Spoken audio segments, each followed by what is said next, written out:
अरहंत सिद्ध वीतराग परमात्मा निर्ग्रंथ आप्त ज्ञानी सद्गुरुदेव एवं आगम वाणी को भावमय वंदन नमन। सभी भव्यात्माओं की भव्यता को प्रणाम। हम सभी लोग इस संसार में अनादि काल से जन्म मरण करते आ रहे हैं और इस सुदीर्घ जीवन मरण की श्रृंखला में हम सभी जीवों के अन्य सभी जीवों के साथ में सब तरह के संबंध बने हुए हैं। यानी कि हम लोग किसी जन्म में किसी की पुत्री बनती हैं तो हो सकता है अगले जन्म में हम उसकी माता हो जाएं, किसी जन्म में हम उसकी बहन हो जाएं, तो किसी जन्म में हम उसकी बुआ काकी कुछ भी बन सकते हैं। और इसी तरह से एक जन्म का हमारा भाई अगले जन्म में पति बन सकता है, पुत्र बन सकता है, पिता बन सकता है, ससुर हो सकता है। यानी हमारे सब जीवों के साथ में सारे ही तरह के रिश्ते नाते जुड़े हुए हैं। अगर अनेक जन्मों को लक्ष्य करके देखा जाए तो यह बात समझ में आती है। लेकिन क्या हो अगर कोई कहे कि एक जीव का एक दूसरे जीव के साथ में एक ही लाइफ के अंदर इतने सारे अलग अलग तरह के संबंध रिश्ते नाते जुड़े हुए हैं। बहुत ही वियर्ड लगता है सुनने में अगर कोई कहे कि यह व्यक्ति इस दूसरे व्यक्ति का भाई भी है, पति भी है, और वही उसका देवर भी है, वही उसका पुत्र भी होता है और वही उसका पिता भी बन जाता है। बहुत ही स्ट्रेंज बात लगती है ना। लेकिन यही विचित्र 18 नातों की कहानी हम लोग सुन रहे हैं। पिछले एपिसोड में हमने इस कहानी का आरंभ किया था जहां मथुरा नगरी की एक वेश्या थी कुबेर सेना, जिसके युगल संतान का जन्म हुआ, एक लड़का और एक लड़की। उसने अपनी संतान का नाम रखा कुबेर दत्त और कुबेर दत्ता, लेकिन उन दोनों को ही एक पेटी के अंदर लिटा करके उसने यमुना नदी की धारा के अंदर प्रवाहित कर दिया और वो दोनों ही यानी वो लड़का और लड़की वो किसी अन्य नगर में चले गए। दूसरे शहर जाकर के पले बढ़े और बड़े होने के बाद में उन दोनों का ही आपस में विवाह हो गया। यानी वे जो भाई बहन थे वे ही बड़े होकर के पति पत्नी बन गए।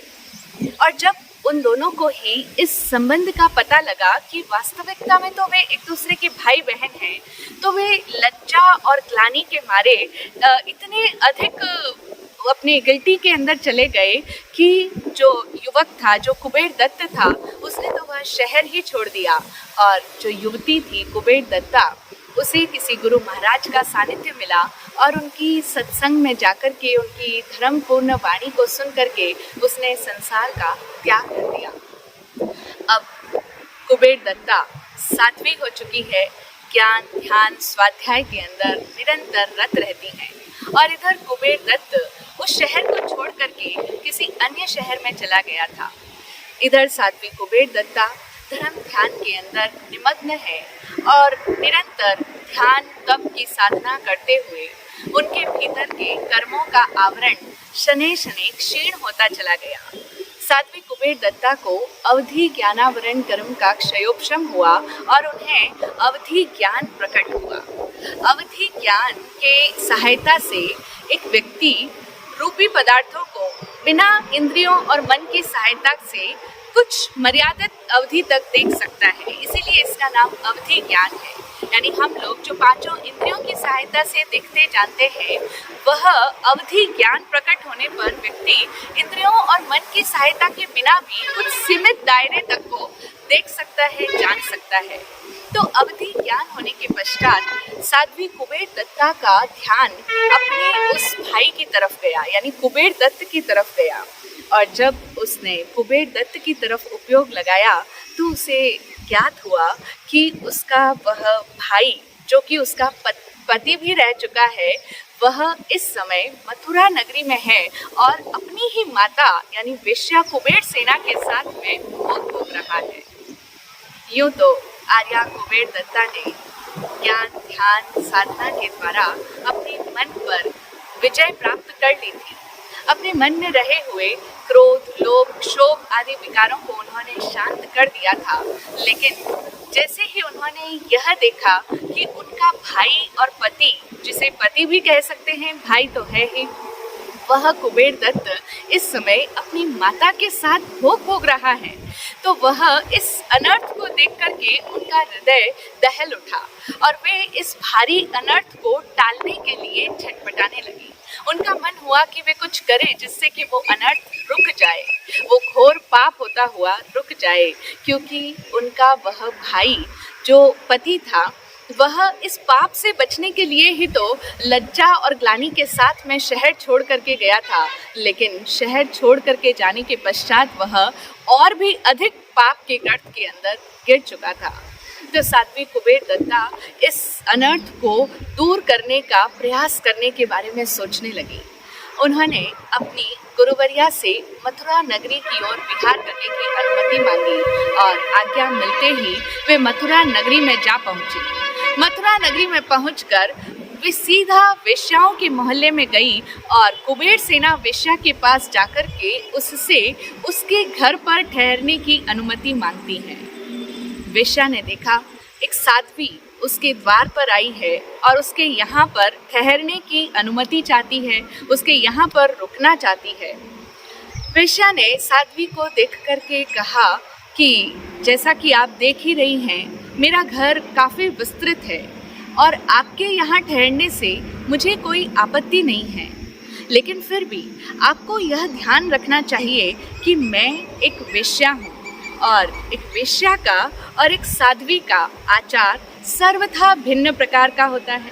कहाँ प्रकाश और कहाँ अंधकार, कहाँ पूरब और कहाँ पश्चिम, बिल्कुल ही दोनों ही एक तरह से ऑपोजिट है।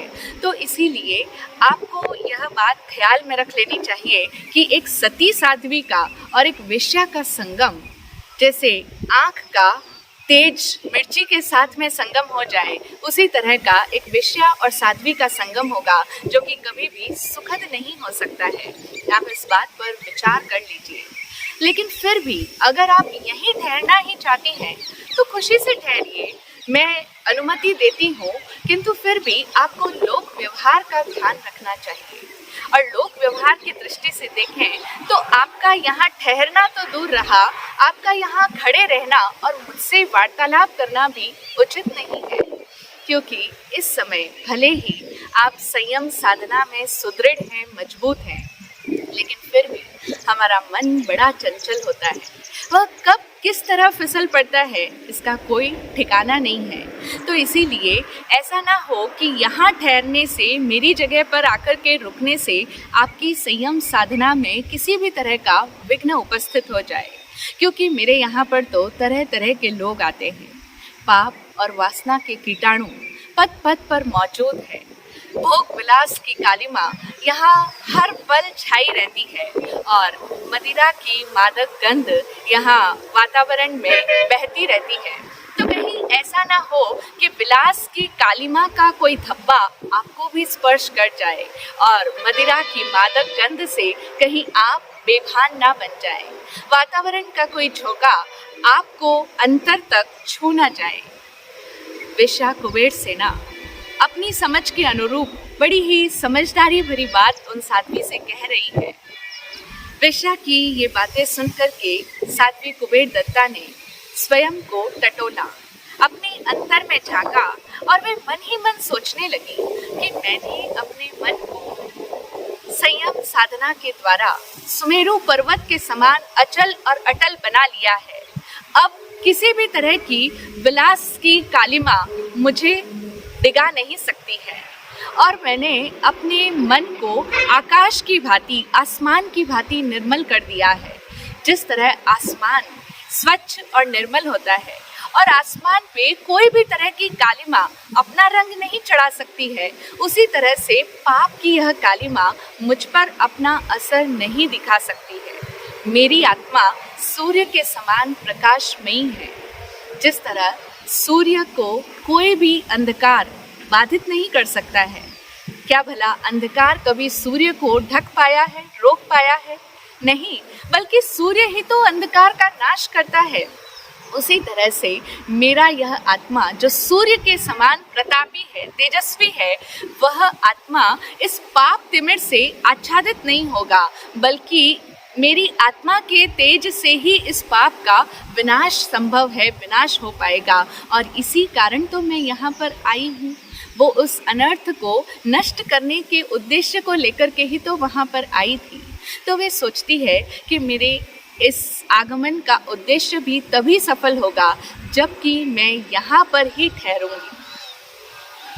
कुबेर दत्ता ने मन ही मन अच्छी तरह से अपने आप को जांचा, परखा, टटोला, सब तरह से सोच लिया और उसके पश्चात वेश्या को कहा कि बहन, मैंने सोच समझकर ही यह निर्णय लिया है और फिर आप भी तो मुझे स्थान देने के लिए तैयार हैं।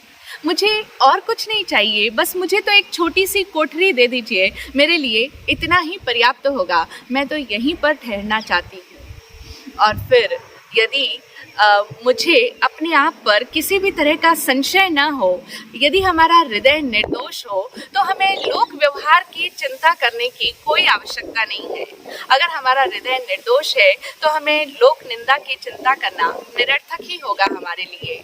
दूसरे भले ही हमें बुरा कहें तो कहते रहें, लेकिन हमारे मन में अगर बुराई नहीं है तो हमें लज्जित होने की कोई आवश्यकता नहीं है। बड़ी ही गहरी और सोचने समझने वाली बात कह रही हैं साध्वी कुबेर दत्ता। ये जो वे कहती हैं कि मुझे अपने आप पर किसी भी तरह का संशय नहीं है, यानी मुझे अपने आप पर कोई तरह का डाउट ही नहीं है, संदेह ही नहीं है। और जब हमारा हृदय पूरी तरह से निर्दोष है तो हमें लोक व्यवहार की चिंता करने की क्या जरूरत है।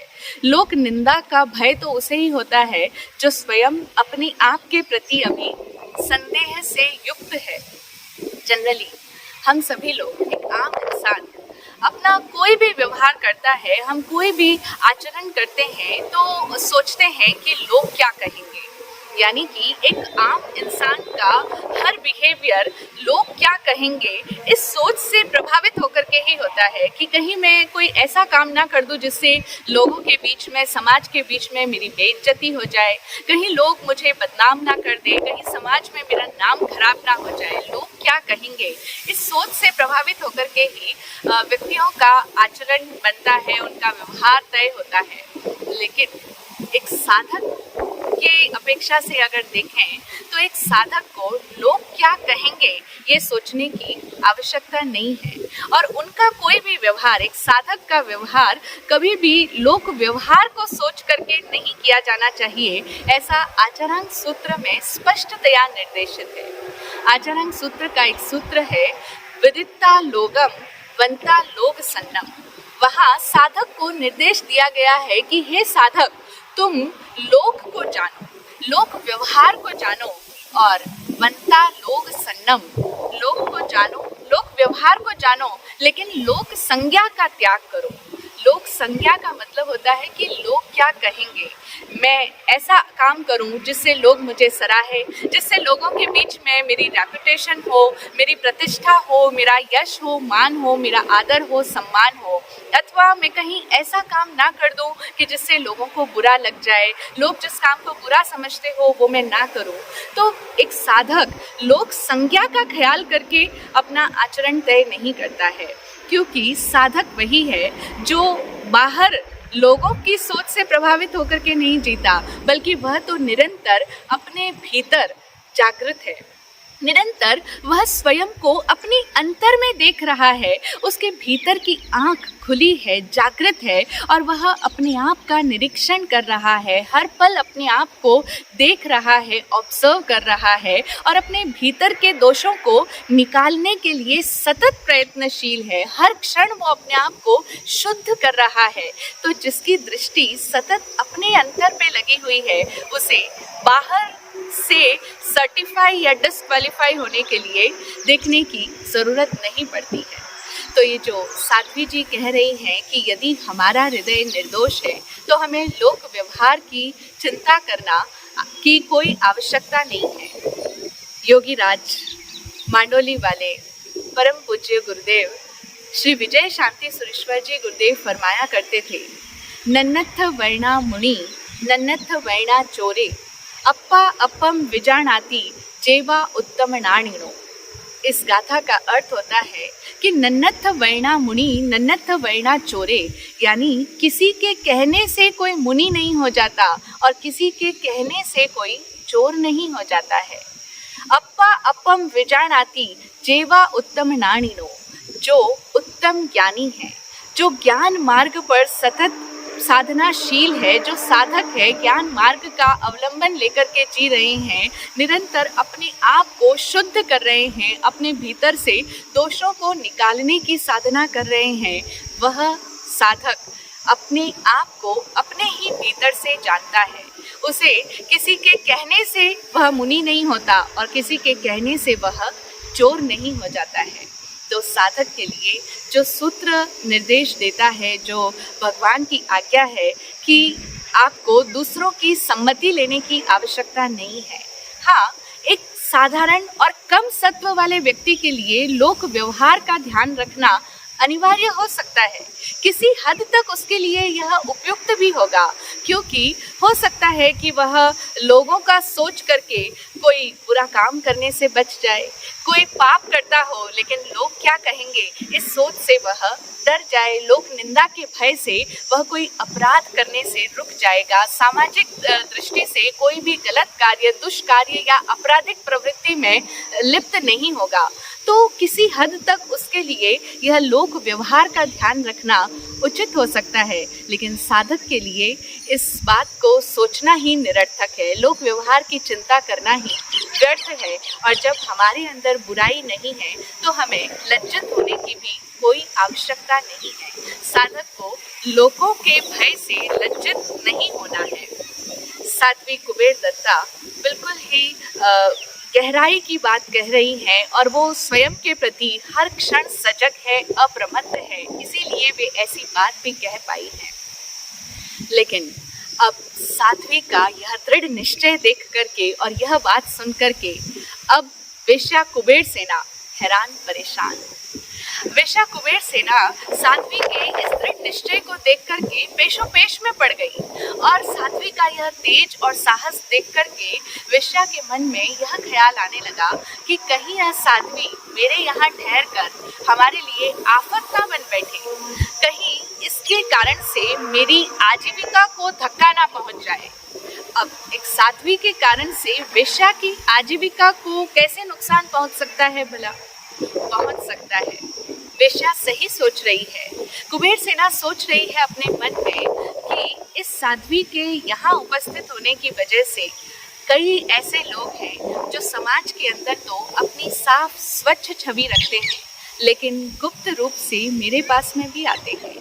तो साध्वी के यहाँ रहने से वे मुझसे मिलने में, यहाँ आने में संकोच का अनुभव करेंगे और इस तरह से मेरी इनकम को खतरा है इस साध्वी के यहाँ रहने से। लेकिन मैं क्या करूँ?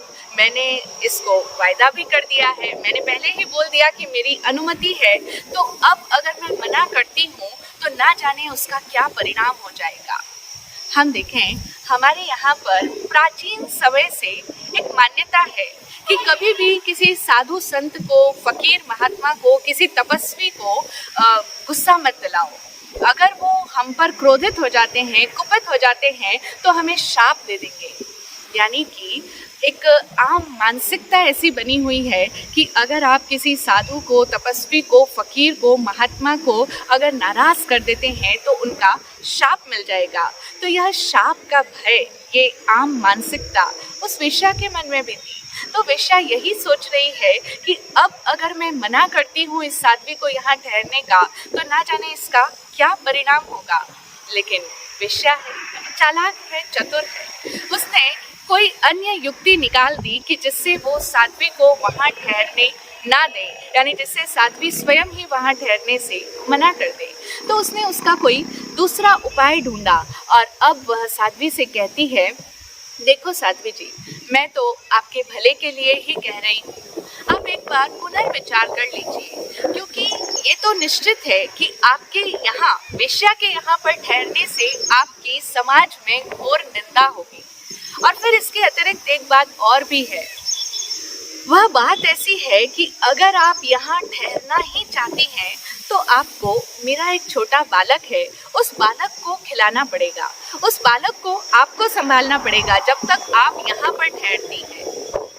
कितनी विचित्र बात है कि वेश्या के एक छोटा बालक और भी है। कुबेर दत्ता आर्या ने वेश्या की जब यह बात सुनी कि अगर आप यहाँ ठहरना चाहती हैं तो आपको मेरा बालक खिलाना पड़ेगा, मेरे बच्चे को संभालना पड़ेगा, यह बात तो शास्त्र की मर्यादा आचार के खिलाफ है, विपरीत है। लेकिन फिर भी आर्या कुबेर दत्ता ने चिंतन किया कि एक भीषण अनर्थ को टालने के लिए और घोर पाप को समाप्त करने का पवित्र उद्देश्य जो मैं लेकर के यहाँ पर आई हूँ, और फिर उन्होंने द्रव्य क्षेत्र काल भाव को भी अच्छी तरह से पुनः पुनः परखा, पुनः पुनः जांचा, अपने विवेक ज्ञान का उपयोग करते हुए सोचा, और उसके पश्चात उन्होंने यही निर्णय लिया कि मैं यहीं पर ठहरना होगा, मुझे इस अनर्थ को टालने के लिए यहीं पर रुकना होगा, क्योंकि मेरा उद्देश्य पवित्र है और मेरा हृदय पूरी तरह से निर्दोष है। तो उन्होंने साध्वी जी की उन्होंने वेश्या की यह शर्त भी स्वीकार कर ली, यानी बालक को खिलाना, जो कि शास्त्रीय दृष्टि से उनकी एक साधु की मर्यादा के खिलाफ जाता है, लेकिन फिर भी उन्होंने वेश्या की वह शर्त स्वीकार कर ली। अब वेश्या को भी विवश होकर के साध्वी को अपनी चित्रशाला के निकट एक कोठरी देनी ही पड़ी। साध्वी उस कोठरी के अंदर रुक जाती हैं और प्रतिदिन अब वेश्या का बालक खिलाती हैं, उसका ध्यान रखती हैं, उसको संभालती हैं। एक दिन की बात है, कुबेर दत्त वेश्या कुबेर सेना के साथ में चित्रशाला के अंदर घुसा हुआ था और बाहर साध्वी जी वेश्या के उस छोटे बालक को खिला रही थी। अब बालक तो बालक है, किसी बात पर मचलने लगा, बहुत जोर जोर से चिल्लाने लगा और फिर रोने भी लग गया। बालक के चिल्लाने और रोने की आवाज सुनकर के वेश्या चिल्ला करके कहने लगी, अरे ओ तपसिन, तुझे यहाँ मुफ्त में ही मैंने ठहरा रखा है, तुझसे एक छोटा सा बालक भी नहीं संभलता है, जरा ध्यान दे, देखिए बालक क्यों क्यों रो रहा है, इस बालक को संभाल और ख्याल कर कि यह बालक रोए नहीं, कोई ऐसी लोरी गा के सुना जिससे बालक सो जाए।